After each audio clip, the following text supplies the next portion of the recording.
Que s'est-il passé ce week-end en Israël? Voici ce qu'il faut savoir. Samedi matin, à l'aube, la branche armée du Hamas a lancé une attaque inédite sur Israël. Elle s'est traduite par des milliers de tirs de roquettes depuis la bande de Gaza, mais aussi par des incursions de combattants palestiniens en territoire israélien. Selon l'armée israélienne, ces incursions ont eu lieu par la terre, par la mer, mais aussi par les airs, grâce à des parapentes motorisés. En Israël, les attaquants palestiniens ont perpétré des meurtres et enlevé des civils. Selon le gouvernement israélien, plus de 100 personnes auraient ainsi été emmenées de force vers la bande de Gaza. Face à cette attaque, l'armée israélienne a riposté.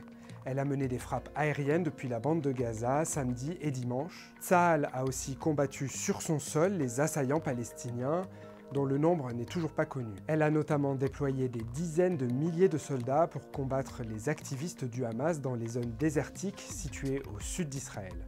Le bilan humain de part et d'autre est en tout cas très élevé. Touchés par des roquettes ou tués par des assaillants, les autorités israéliennes ont dénombré plus de 600 morts ce dimanche après-midi, dont 44 militaires, ainsi que 2000 blessés. De son côté, le Hamas a fait part de 370 morts et plus de 2200 blessés à Gaza. Mais ce bilan est loin d'être définitif. Cette attaque est en tout cas sans précédent, comme l'a reconnu le Premier ministre Benjamin Netanyahou lui-même. Nous gagnerons cette guerre, a promis le chef de gouvernement, mettant en garde face à un conflit durable.